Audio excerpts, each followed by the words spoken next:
De un año.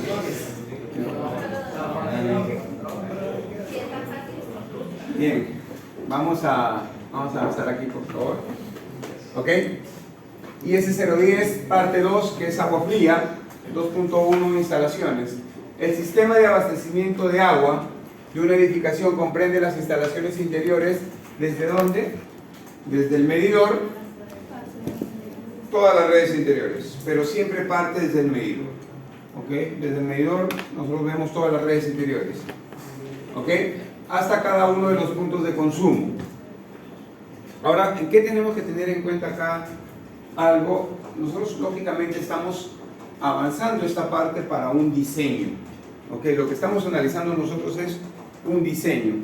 O sea, estamos hablando de un expediente técnico. Correcto, estamos hablando de un expediente técnico.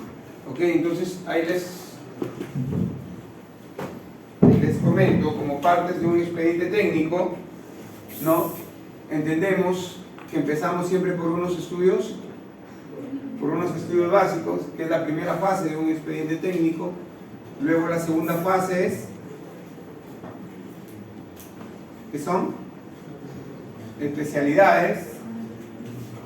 Y luego la tercera fase, ¿cuál es? Costos y presupuestos. ¿Ok?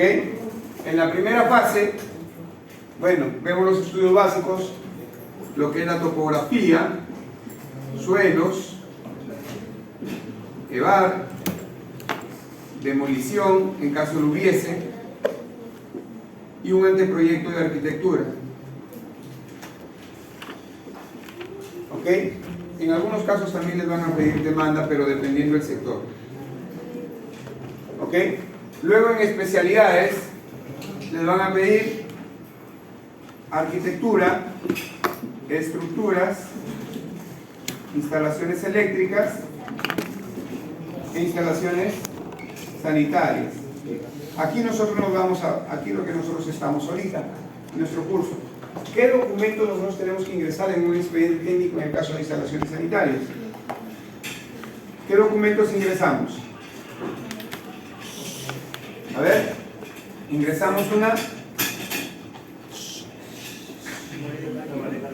una memoria descriptiva, correcto, una memoria de cálculo,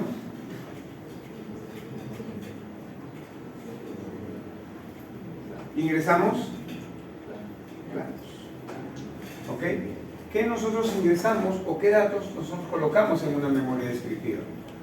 Colocamos toda la parte, digamos, en donde se describe, vale la redundancia, en donde se describe en qué consiste el proyecto. Si el proyecto es educativo, si el proyecto es de salud, si el proyecto es de vivienda, qué tipo de abastecimiento se le va a otorgar a la infraestructura. Por ejemplo, si el sistema es continuo, el sistema no es continuo, es directo o es indirecto, ¿correcto? Si es indirecto, ¿en qué va a consistir? Va a consistir en una cisterna, ¿de qué dimensiones? Luego va a tener una o dos bombas, dependiendo, y luego vamos a tener un tanque elevado. Del tanque elevado vamos a distribuir hacia el piso tal, de tal manera. ¿Qué tipo de tubería es el que se va a usar? ¿Correcto? Entonces, eso se describe de una manera, ¿ok? Se describe de una manera general, correcto, todo lo que vas a representar el proyecto. En la memoria de cálculo, ¿qué ingresamos nosotros? El sustento, correcto, el sustento matemático de por qué de las dimensiones. En este caso, por ejemplo, tenemos que ingresar el sustento por qué estamos haciendo nosotros las dimensiones de una cisterna, el por qué nosotros estamos haciendo las dimensiones de un tanque elevado, por qué, correcto, de los diámetros de las tuberías, ¿ok? Todo ello ingresamos en la memoria de cálculo. Y lógicamente después vamos a ver el tema de los planos, ¿ok? Cuando les vayan a revisar a ustedes el expediente técnico, les van a revisar los planos en función a la memoria de cálculo. Obviamente, el revisor, en el caso de ustedes, les va a revisar los planos, va a decir, ok, aquí tú estás indicando que la cisterna tiene unas dimensiones de 4 metros por 4 metros por 3 metros de alto. ¿Dónde está tu sustento? Entonces ellos se van a la memoria de cálculo. Indican y verifican que su cálculo esté bien realizado. Verifican primero la dotación, ¿correcto? Ven la dotación, después de la dotación calculan las dimensiones, que esté de acuerdo a la normativa. Ven si cumple, correcto, con ello les aprueban los planos, pero en función a la memoria de cálculo. Lo mismo le va a pasar, por ejemplo, con la potencia de la bomba. Les van a pedir el sustento, correcto, todo ello va en la memoria de cálculo, el sustento de las dimensiones del tanque elevado y el sustento de las dimensiones de las tuberías de las redes interiores. ¿Ok? Entonces, cuando les revisen, no solamente les van a revisar los planos, si los planos están bien hechos, bien dibujados, bien compatibilizados, no, sino que tienen que hacerlo con un sustento en base a la memoria de cálculo. ¿Ok? Entonces, es por ello que nosotros tenemos que saberlo, sustentar la memoria de cálculo. Cuando ustedes sustenten la memoria de cálculo, muchos de los ingenieros les va a pasar, les van a preguntar el por qué y les van a refutar muchas cosas. Les van a refutar muchas cosas. Entonces, al momento que les refuten, ustedes tienen que saberlo sustentar. ¿Por qué están haciendo de una manera? ¿Por qué lo están realizando? ¿Y cuál es su sustento? Y el único sustento que ustedes van a poder plasmar y defenderse es sabiendo la normativa. ¿Ok? Cuando se sabe la normativa, no hay experiencia, no hay que yo tengo 10, 15, 20, 30 años, 50 años de experiencia, no. Así tengan un año de experiencia de haber salido de la universidad, si ustedes lo han hecho de acuerdo a un criterio normativo, no hay profesional que les pueda refutar. O sea, en conclusión, para cualquier especialidad, arquitectura, estructuras eléctricas, sanitarias, en este caso más nosotros sanitarios, por el curso, y estructuras por el tema de nuestra formación, se tienen que saber la normativa. ¿Ok? Siempre tienen que saberse bien la normativa. Si no saben una normativa, ni vayan a un debate, ni vayan a que les revisen el proyecto, porque les van a preguntar el por qué y no van a tener cómo responderlo. La única manera como se responde es por normativa. ¿Ok? Muy bien, entonces, dicho ello, tenemos que, obligatoriamente tenemos que saber de dónde sale cada punto. ¿Ok? Cada punto, cada sustento. ¿Ok? Entonces, nos indican, el sistema de abastecimiento de agua de una edificación comprende instalaciones interiores desde el medidor. ¿Ok? No les pueden pedir el sustento de redes exteriores. Ahí no les van a pedir. ¿Ok? Siguiente punto.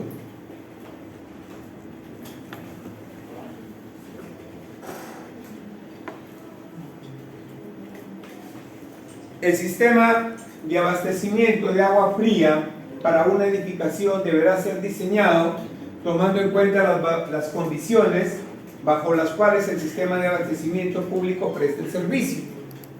¿Ok? Y aquí recordemos que cuando vimos en otra parte de la norma 2.3 y 2.4, tanto elevación como almacenamiento de cisterna, nos decía una parte, nos decía que va a depender si el suministro es continuo y si el suministro siempre es con presión constante. De ello va a depender que utilicemos cisterna o tanque elevado. ¿Ok? De ello va a depender. Entonces acá nos indica, el sistema de abastecimiento de agua fría para una edificación deberá ser diseñado tomando en cuenta las condiciones para las cuales los sistemas de abastecimiento público presten servicio. ¿Ok? Con ello lo sustentamos. ¿Muy bien?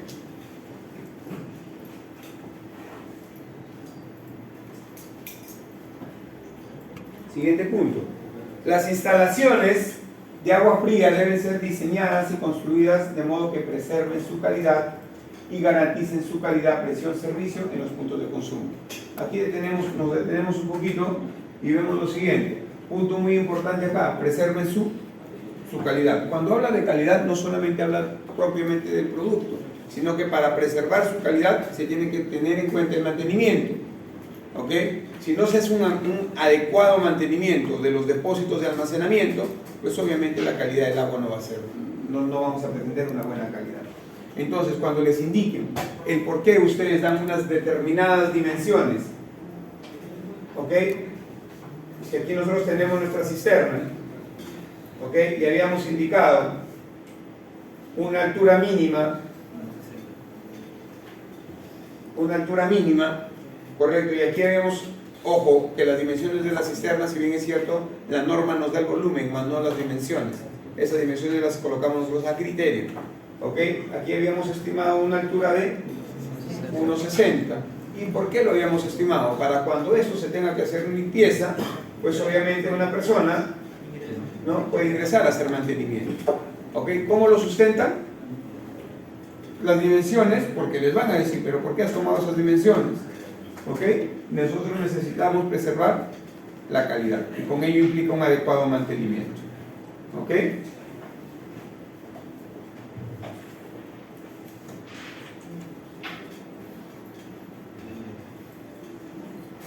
Los ingenieros sanitarios son pocos, ¿ok? Aquí en Piura son contaditos con los dedos de la mano, que son poquitos los ingenieros sanitarios.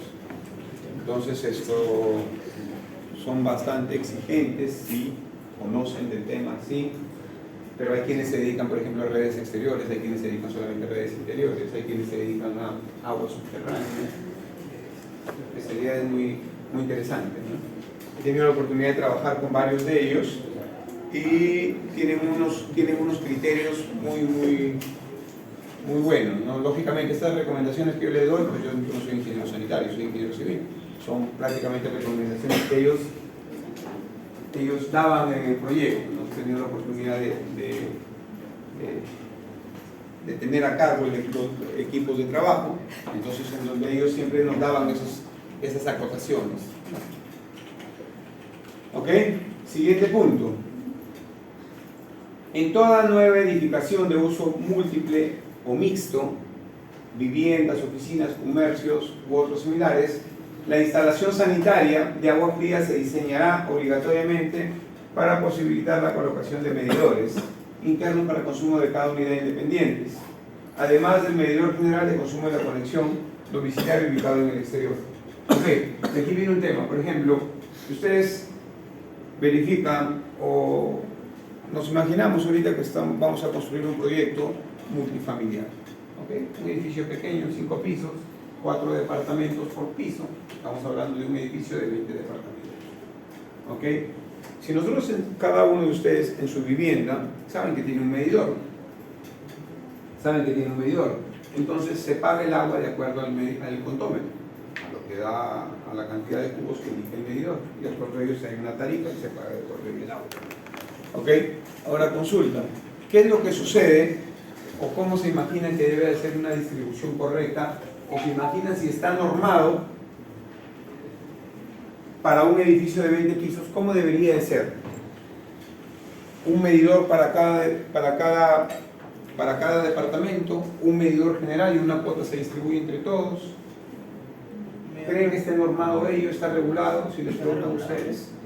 Está regulado, pero A ver. debería ser uno para cada departamento o departamento. Sí, correcto, debería ser uno, porque lógicamente no todos los departamentos consumen lo mismo. Pero les comento que hay departamentos, no está normado, no es obligatorio. Debería ser lo ideal, sí, ¿ok? Pero hay departamentos en los cuales, por ejemplo, no tienen un solo medidor nada más. Tienen un solo medidor y ese medidor por lo ratean, o ya tienen una tarifa que es una tarifa de mantenimiento en la cual ya les incluye el consumo de agua, que es una tarifa general para todos los departamentos. Pero sí hay departamentos en los cuales el medidor lo tiene cada departamento. ¿Ok? Ahora, en los departamentos, por ejemplo, en este caso que les indiqué, si tenemos un departamento, 4 departamentos por piso, supongamos, estamos en el piso 2, estamos en el segundo piso, ¿dónde debería estar ubicado el banco de medidores? De ello depende cómo nosotros ubiquemos el plano. Ojo, o sea, todo está en función a cómo vamos a proyectar nosotros el plano. Siempre en las zonas, en los departamentos, hay áreas comunes, que son los accesos hacia las escaleras, donde está el hall de ascensores, ¿correcto? Siempre en esas zonas es donde se colocan los medidores, ¿ok? Para que sea de público acceso, ¿ok? Hay posibilidad y hay casos en los cuales, por ejemplo, el departamento, por ejemplo, supongamos 4 pisos y cada piso tiene su propio departamento, y lo que quieren los propietarios es que cada departamento tenga su propio medidor, pero su propio medidor que esté supervisado por ENOS o por la EPC Grau, por la EPC Grau. Entonces, en ese caso el medidor no es obligado a que el medidor esté afuera, ¿okay? En la vía pública, ¿okay? Para cada departamento se independiza, lógicamente, y el medidor tiene que estar netamente afuera. En el otro caso que les planteé anteriormente, tienen un solo medidor y cada propietario o ya tienen en los planos, ya les indica que los medidores, que cada departamento va a tener su propio medidor. Les llega un solo recibo y ese recibo tiene que coincidir con el consumo de cada departamento. En función a ello tiene su forma. ¿Ok? Pero si cada departamento quiere tener independencia con trámite con EPC grado, el medidor no va a tener que estar adentro, sino el medidor tiene que estar afuera. ¿Ok? Cuando hay un medidor que está directamente, ya sea con la EPC grado o ya sea, por ejemplo, con INOSA, ¿no? Siempre los medidores son de público acceso. Son de público acceso. Nunca un medidor puede estar en la parte interior. ¿Correcto? Cuando hay un medidor en la parte interior es porque, lógicamente, solamente es de control interno de los propietarios. ¿Por qué tenemos que tener en cuenta ello? Porque con ello nosotros vamos a saber ubicar los accesorios dentro del plan. ¿Okay? Son cosas generales, pero influye mucho cómo colocamos o cómo lo plasmamos ello en el plan. ¿Ok? Entonces, ello es respecto a esta parte de acá, del medidor general.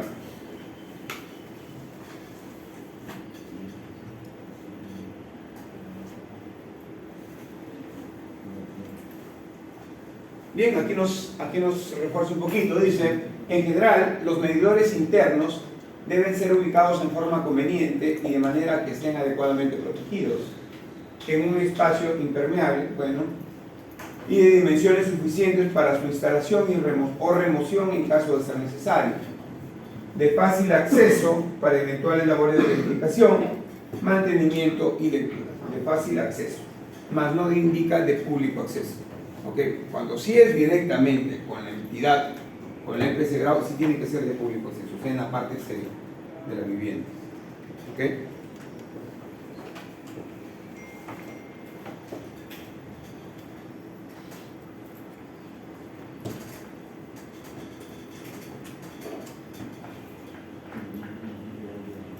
Muy bien, en caso exista suficiente presión en la red pública externa, dependiendo del número de niveles de verificación, los medidores de consumo podrán ser instalados en un banco de medidores, preferentemente al ingreso de la edificación. Dice preferentemente, mas no lo restringe.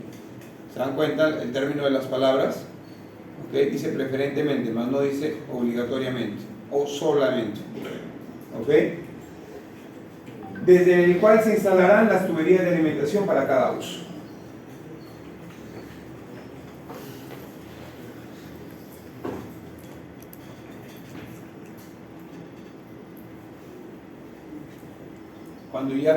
Cuando vean temas normativos, siempre analicen cada palabra.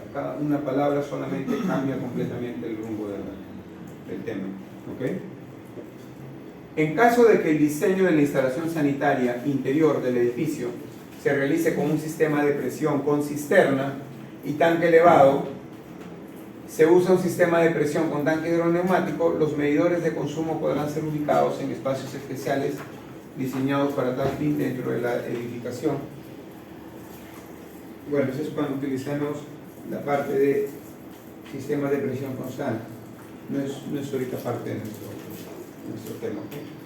Se podrá considerar una lectura centralizada remota desde un panel ubicado convenientemente y de fácil acceso en el primer piso.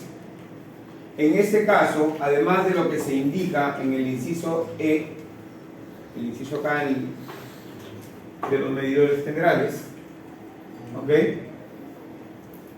Deberá preverse un espacio para el panel de lectura remota y ductos para la instalación de cables de transmisión desde los registros de lectura de los medidores.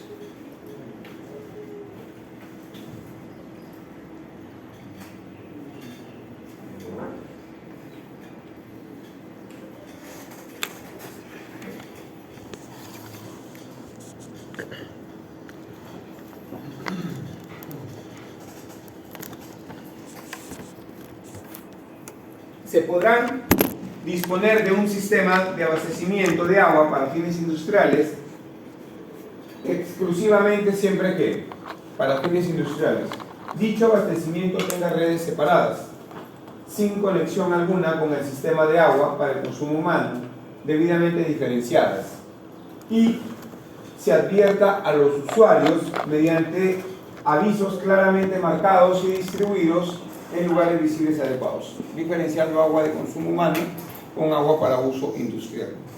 ¿Ok?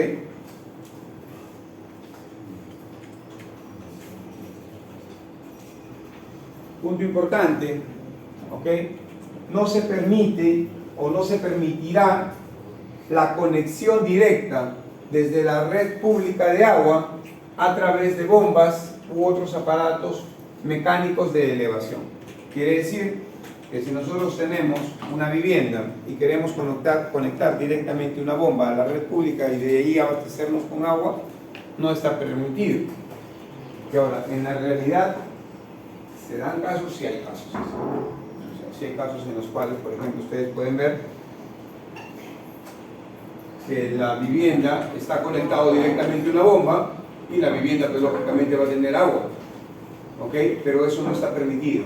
No está permitido porque, obviamente, si bien es cierto, la vivienda va a estar con presión constante, pero va a disminuir de presión a sus vecinos.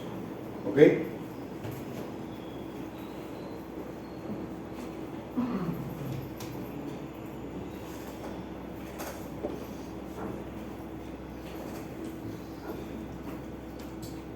En el caso, por ejemplo, este ítem, el punto K, muchos les tiene, por ejemplo, cuando tengan a cargo fiscalizaciones y este tipo de... Ellos dicen, ya, ok, pero ¿por qué me vas a prohibir, ¿no?, una vivienda o un negocio? ¿Por qué les va a prohibir que, por ejemplo, se conecten directamente con una bomba? Ustedes van a responder de acuerdo a la normativa, ¿no? Siempre van a responder técnicamente, ¿correcto? Técnicamente ese es el sustento por el cual no pueden conectarse directamente con una bomba de la red pública. ¿Cómo se conecta la bomba? ¿Hacia dónde se conecta? Hacia una cisterna, ¿correcto? Y hacia una cisterna ya es un almacenamiento, es un sistema indirecto, ¿ok? Pero un sistema directo no va a poder conectarse directamente de la bomba, ¿ok? Los sistemas de alimentación y distribución de agua de una edificación estará dotados de válvulas de interrupción, como mínimo en los siguientes puntos. Entendamos por válvulas de interrupción a las llavecitas. ¿Ok? Tenemos una válvula tipo perilla, correcto, y tenemos válvula o palanca. ¿Ok? Entonces, ¿en qué momento o en cuál es la ubicación que nosotros tenemos que colocar esas válvulas de interrupción? ¿Ok? Vamos a ver lo siguiente, y nos indica, inmediatamente después, son en 4 puntos, perdón. Inmediatamente después de la caja de medidor, de la conexión domiciliaria y del medidor general. Entonces lo verificamos en nuestro plano. ¿Ok? Tenemos el medidor. ¿Ok? Vemos acá, primer piso. Tenemos el medidor. Inmediatamente después del medidor tenemos una válvula de interrupción. ¿Correcto? No es que se coloque de manera... no es que sea opcional, sino que la misma norma ya nos obliga a que coloquemos una válvula de interrupción inmediatamente después del medidor. Ahora, indica inmediatamente después, pero no nos indica la distancia. Recomendables casi al ingreso, pero nunca dejemos más hacia adentro y que, por ejemplo, aquí tengamos una llave, alguna conexión, y esa válvula de interrupción esté posterior a la conexión. Tiene que ser siempre antes de cualquier tipo de conexión. ¿Okay? No indica la distancia, pero sí la manera en cómo se coloca, que es el primer accesorio. ¿De acuerdo?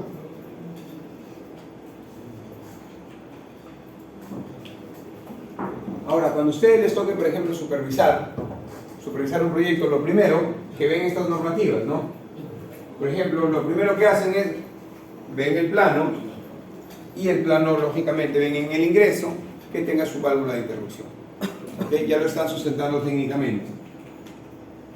En cada piso, alimentador o sección de la red de distribución interior. Verificamos en nuestro plano, vemos, por ejemplo, en el primer piso, recordemos, viene desde acá del tanque elevado, lo vimos en la clase anterior, viene el tanque elevado y baja, la tubería en 3/4. Y en cada piso había una conexión, bajaba por aquí, ¿verdad? Bajaba por esta zona, por aquí baja la tubería, viene la tubería desde el tanque elevado al 3/4, se tiene que hacer la descripción, inmediatamente después se tiene que colocar una válvula de interrupción. Inmediatamente después. ¿Ok? Esta válvula de interrupción, en caso esté cerrada, pues obviamente va a obstruir el acceso o ingreso de agua hacia la cocina, hacia los baños. ¿Ok? No va a poder ingresar agua hacia la cocina o hacia los baños. ¿Ok? ¿Para qué nos ayuda? En caso de algún aniego. Por ejemplo, tenemos un aniego aquí, en este baño, y no tenemos identificado, si de repente vemos agua que está saliendo, no tenemos identificado si es este baño o este baño, y está produciendo el aniego, simplemente cerramos esta válvula de interrupción. Ese es el objetivo.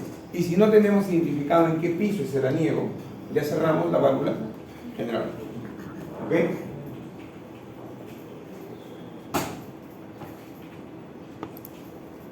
En este caso, ¿cuál llave o cuál válvula cerraríamos? ¿Esta válvula de aquí o esta válvula de acá? Esa de aquí, ¿correcto?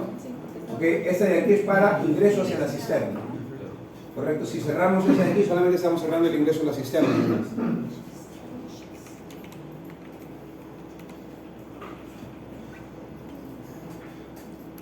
Otro punto importante, en cada aparato sanitario con más de 3 aparatos, perdón, en cada servicio sanitario, en cada baño, con más de 3 aparatos. Vemos aquí, por ejemplo, este caso de acá. ¿Cuántos aparatos sanitarios tiene este baño? 3. ¿Está obligado a tener ya llave de interrupción o válvula de interrupción? O más de 3. No está obligado, ¿ok? Colocamos nuevamente la normativa y la norma nos indica en cada servicio sanitario con más de 3 aparatos. ¿Ok?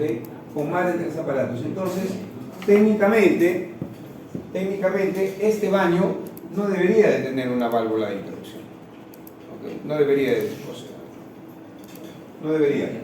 Pero por recomendación de los sanitarios indican que sí es conveniente que en cada baño, Max no lo pide, sí es conveniente que en cada baño tengamos una válvula de interrupción. ¿Por qué? Porque el baño pues siempre tiende a sufrir aniegos, ¿correcto? Siempre tiende a sufrir aniegos, ¿ok? Entonces, si nosotros no tenemos identificado si el aniego es en el inodoro, lavatorio, la ducha, ¿ok? Inmediatamente lo que hacemos es cerramos la válvula de interrupción, ¿ok? Siguiente punto. En edificaciones de uso masivo se colocará una llave de interruptor en la tubería de abasto del cada inodoro lavatorio. ¿Para qué caso nos va a hacer acá? Por ejemplo, un centro comercial de uso masivo. Tenemos un inodoro, o en la cantidad de inodoros que tengamos, tenemos que colocar una propia válvula de interrupción. ¿Ok?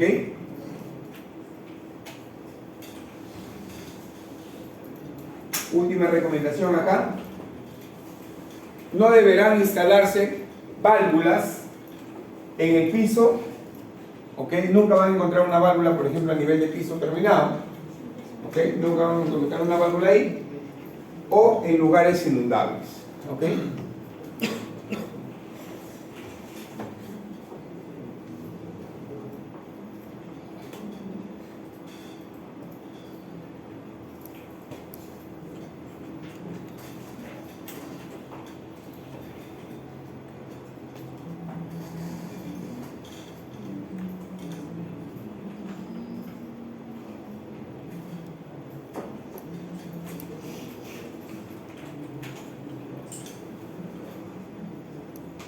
Muy bien, aquí vemos un ejemplo, una gráfica de lo que es el tubo de abasto. ¿Ok? El tubo de abasto es una conexión, es una manguera flexible, correcto, es una tubería flexible en el cual nos va a permitir conectarnos.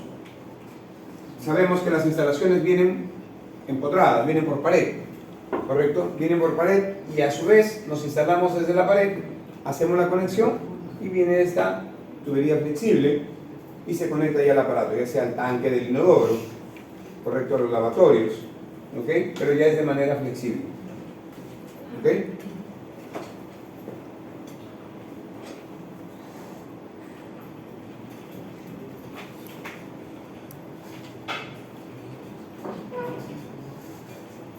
Reforzando acá estas recomendaciones que nos da, bueno, aquí nos indica, no se permitirá la conexión directa desde la red pública a través de bombas, lo que lo habíamos mencionado.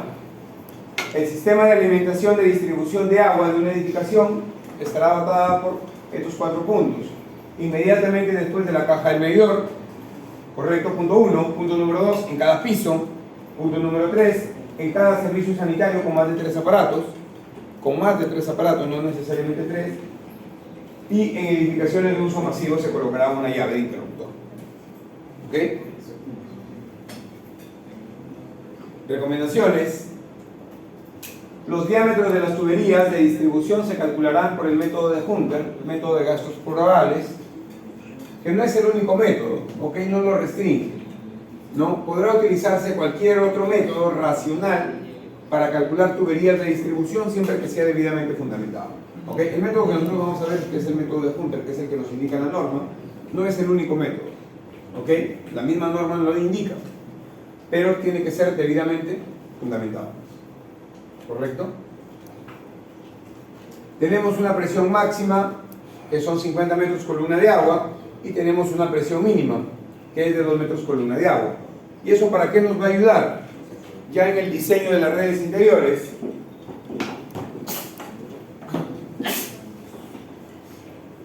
si nosotros vamos a ver, por ejemplo, un isométrico,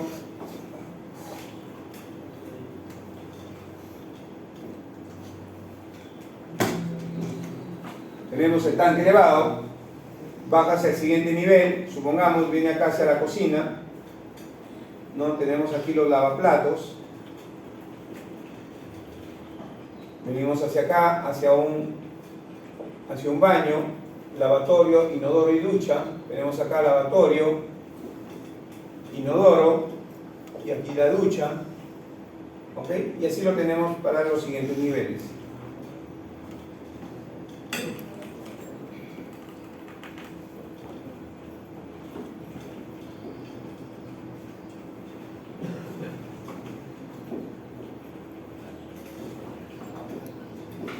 Lavatorio, inodoro y ducha, para los 3. Ahora, de acuerdo a la recomendación o a la indicación de la normativa, una presión máxima tenemos de 50 metros columna de agua. ¿Cómo disipamos cuando tengamos edificios más altos a ello? Existen reguladores de presión, ¿ok? Por esa parte les salvamos esta primera parte. Lo más crítico para nosotros no es una máxima presión, lo más crítico para nosotros es una presión mínima. ¿Cuánto nos pide? 2 metros columna de agua. Ahora, ¿para qué aparato sanitario nosotros vamos a tener el punto más crítico de presión? La ducha, correcto. Y la ducha va a ser, sería para esta ducha de acá, para este aparato de aquí. Entonces, desde ahí partimos el diseño. De repente, hay algunos casos en los cuales, por ejemplo, para evitarse ese problema, ¿no? En el último piso, en la azotea, no colocan duchas, simplemente colocan un medio baño. Han visto, por ejemplo, departamentos que van al último piso y es como un ambiente de servicios múltiples que hacen eventos, correcto, pero no necesariamente tienen duchas, simplemente tienen lavatorio y tienen inodoro, ¿ok? No necesariamente tienen ducha, ¿ok? No tienen tanto este problema de acá. Pero en el caso de viviendas, pues obviamente sí se aprovechan todos los espacios y se hace el diseño en función al elemento más desfavorable, en este caso la ducha. Entonces desde aquí partimos. Desde aquí vamos a partir e indicamos que la presión mínima es 2 metros columna de agua. Entonces con este diseño partimos. Para el aparato sanitario más alejado le damos la condicionante, la restricción de que tenga que ser 2 metros columna de agua. Si al más alejado, al más desfavorable, le estamos dando 2 metros columna de agua, pues obviamente estos aparatos van a tener 2.2, 2.5, el de acá va a tener 2.8, 2.8, digamos, eso de aquí pues obviamente va a tener una mayor altura. Aquí vamos a estar por el orden de los 5, de los 6, de los 5.5 metros columna de agua. Aquí hacia abajo no vamos a tener problema. El problema siempre es el último piso. El último piso y el aparato sanitario más desfavorable, en este caso sería la ducha. ¿Ok? ¿Alguna consulta hasta ahí, por favor?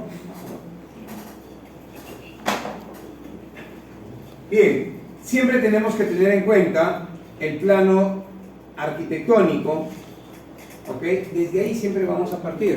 No solamente vamos a hacer un diseño, ¿correcto? Los diseños no todos son iguales porque mucho depende de la arquitectura.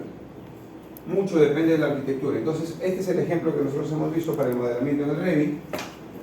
¿De acuerdo? Entonces, lo primero que tenemos que hacer nosotros es aprendernos el plano. Saber el plano. Una vez que ya tenemos el plano, podemos hacer el modelamiento. Hacemos el modelamiento. Y con ello las redes de distribución. Por ejemplo, acá, ¿no? Tenemos un prediseño, correcto, en la cual vemos medidor, ingresa, válvula, interrupción, ingresa hacia la cisterna, ingresa, sube, bomba, tubería de succión, sube hacia el tanque elevado, y desde ahí baja del tanque elevado, y desde el tanque elevado comienza a distribuir, tanto para cocina, tanto para servicios higiénicos, tanto para lavandería, tanto para servicios higiénicos. ¿Ok? Entonces, este esquema, ¿de qué va a depender? No depende del ingeniero sanitario, sino depende de la arquitectura. Si la arquitectura indica que aquí no va a ir baño, pues ya no hay necesidad de llevar las instalaciones. ¿Ok? Depende mucho de la arquitectura. La arquitectura es, digamos, es la primera especialidad. Por ello hice este ejemplo de acá. ¿Desde qué parte nosotros ya tenemos bien claro cómo es que se va a formar? Desde aquí.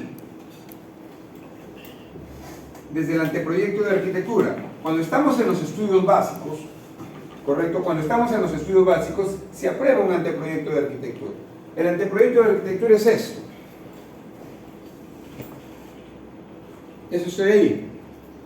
Ese es mi anteproyecto de arquitectura. ¿Cómo lo diferencio con un proyecto ya de arquitectura? ¿Cuál es la diferencia? En que un proyecto de arquitectura ya entra más en detalles.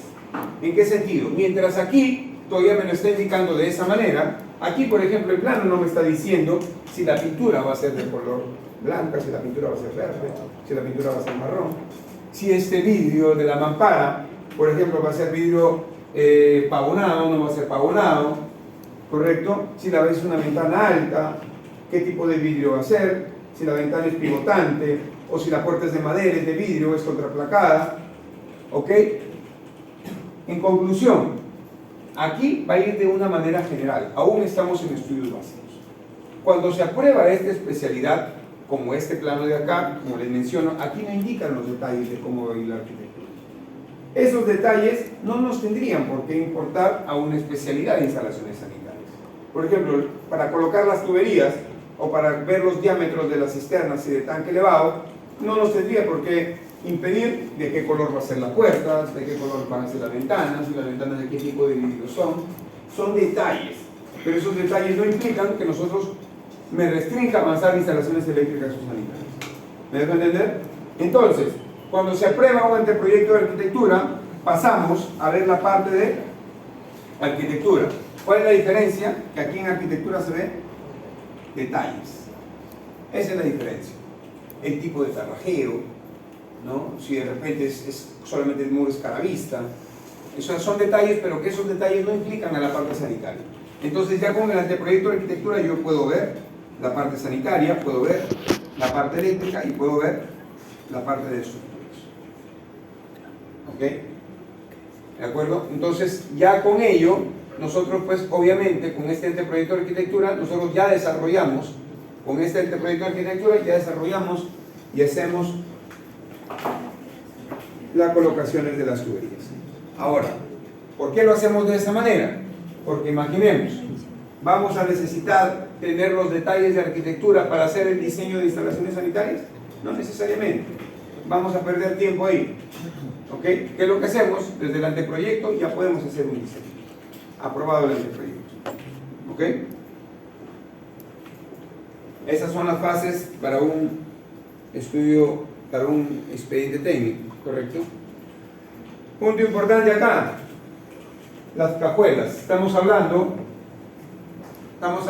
de las válvulas de interrupción, y esas válvulas de interrupción siempre van a ir, correcto, en unas cajuelitas, ¿ok? Que son los nichos sanitarios, ¿ok? Esos nichos sanitarios tienen que cumplir distintas medidas, ¿ok?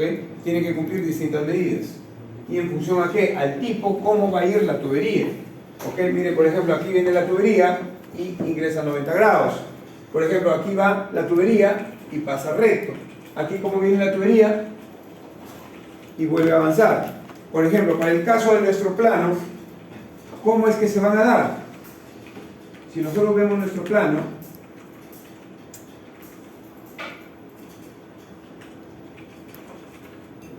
¿cuál sería? Miren cómo tenemos ahí. Esta tubería viene por piso, ingresa a piso, sube a pared. Recomendación de la norma: esta válvula de interrupción nunca va en piso. Nunca va en piso, si no, sube a una determinada altura, colocamos la válvula, nuevamente vuelve a bajar y continúa por piso. Entonces, ese es su gráfico. Entonces, si nosotros lo queremos representar, lo vamos a tener de esa manera. ¿Ok? Lo vamos a tener ahí. Y vamos a ver lo siguiente. Por ejemplo, para nuestro caso, es este caso de acá. ¿Qué consideraciones debemos tener en cuenta? En función al diámetro. Aquí, por ejemplo, tenemos para interiores, media, 3/4 y 1 pulgada. Interiores es muy difícil más que pasemos de estos diámetros. Vamos a estar en el raíz interiores dentro de estos diámetros. ¿Ok? Tenemos distintas medidas: A, B, C y D, A y C. En función a qué está, al tipo, como viene la forma, va de frente o simplemente sube y vuelve a avanzar por el piso. Entonces tenemos, por ejemplo, para diámetro de media, para tubería de media, correcto, el A, ok, por ejemplo, va a ser 25 centímetros, mínimo 25 centímetros, tenemos 25 centímetros acá. ¿Ok? El B va a ser de 20 centímetros, en el caso sea la tubería de media. ¿Ok? Y el C va a estar en función, este ancho, correcto, vemos este ancho, en función a qué va a estar, al tipo de aparejo que sea el ladrillo para el asentado del muro. ¿Ok? Recordemos, ¿cuántos tipos de aparejo tenemos? 3. ¿Cuáles son?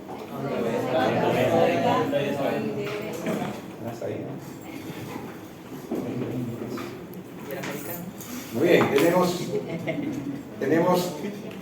recién Santo Once. No, está bien. Muy bien, entonces tenemos dos de ladrillo. Ok, recordemos. Tenemos el ladrillito.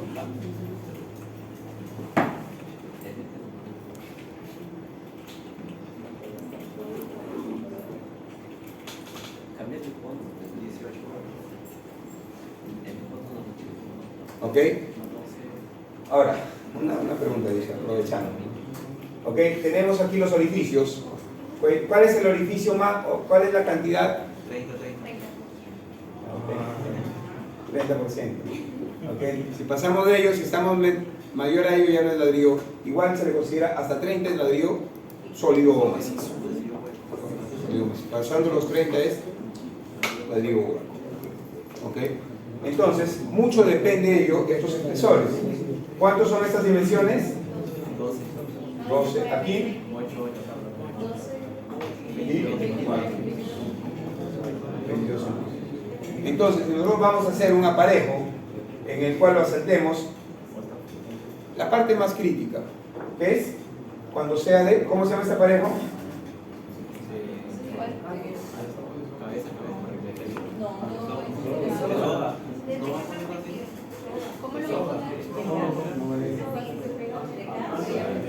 ¿Este es D? ¿Este es D? Es el espesor que prima dependiendo del muro. ¿Ok? Entonces, nosotros tenemos, ¿cuál es el mayor, el más complicado?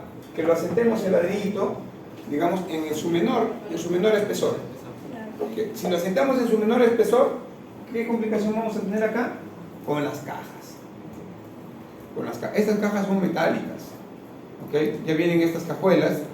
Entonces, si nosotros tenemos, por ejemplo, imaginemos, tenemos una tubería. Mira cómo están relacionadas las especialidades. Tenemos una tubería de 1 pulgada, ¿correcto? y nos pide un ancho mínimo de la cajita de 10 centímetros.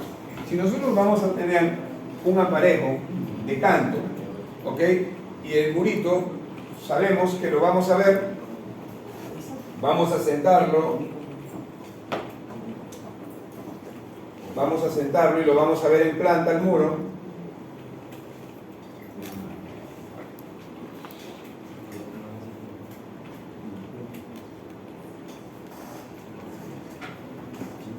Tenemos su fragua, punta.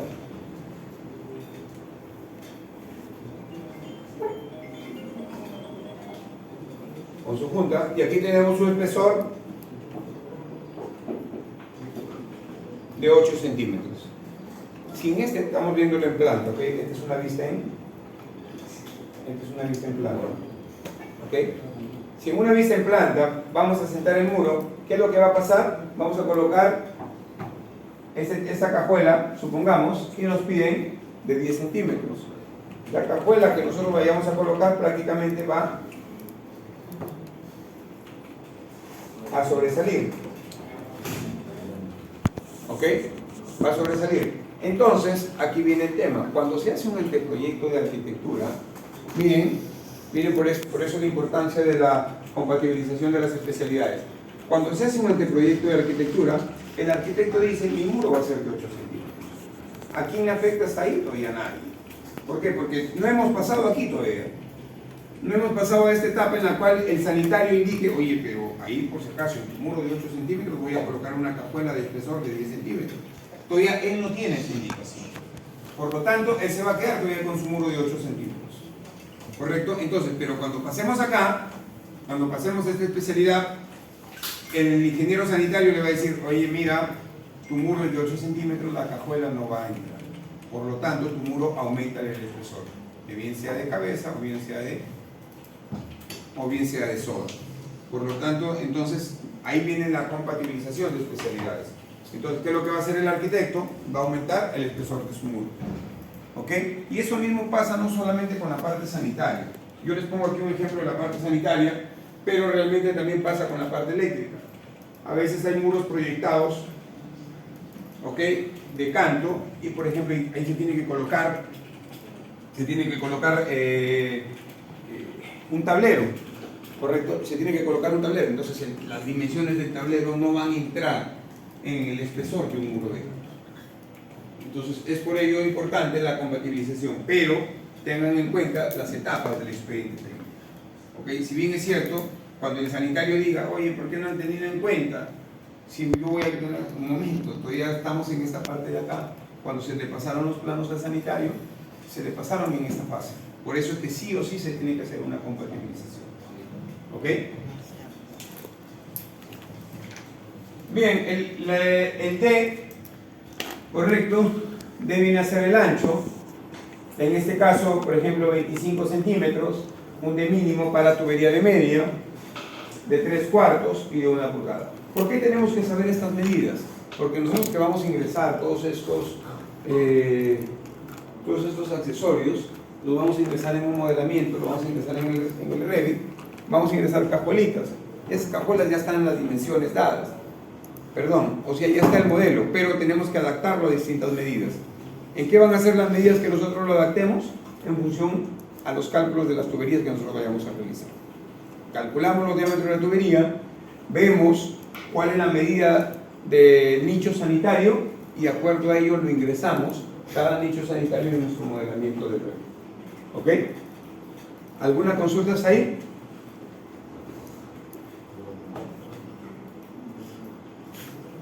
¿Alguna consulta hasta ahí? ¿No?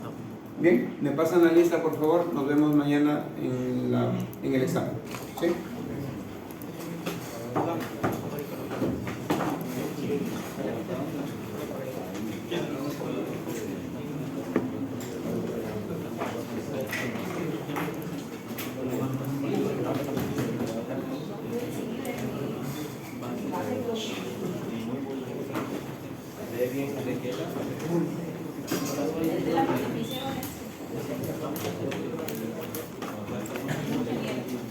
Oye,